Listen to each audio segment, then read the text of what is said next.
ఇప్పుడు నేను దీపం పెట్టానే, ఇదే అఖండ దీపం. అదిగో అక్కడ గొల్ల మండపం తర్వాత కనపడుతుందే, అదే మహాద్వారం. అది దాటితే ధ్వజస్తంభం, వెండి వాకిలి.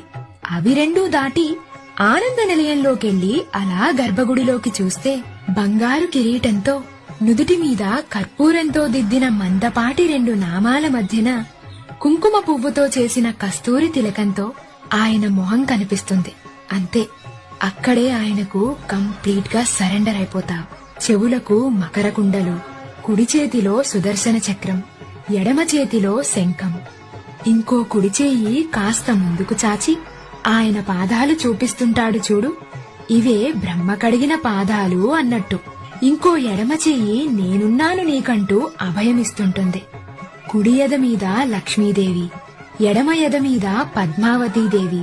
ఆయన రెండు భుజాల మీద నాగభరణాలున్న ఆ పెద్దాయనను చూడగానే ఒక్కసారిగా కళ్లలో నీళ్లు, నరాల్లో ఉత్తేజం, ఒంట్లో ధైర్యం, ఎదలో హాయి వచ్చేస్తాయి. అలా దర్శనమయ్యాక బయటకొచ్చి కాసేపు మూసేసిన వైకుంఠ ద్వారాన్ని చూస్తూ ఆయన్ని తలుస్తూ కూర్చుంటే ఆ అనుభూతే వేరు. దీన్ని మించిన స్వర్గం ఇంకెక్కడా ఉండదు.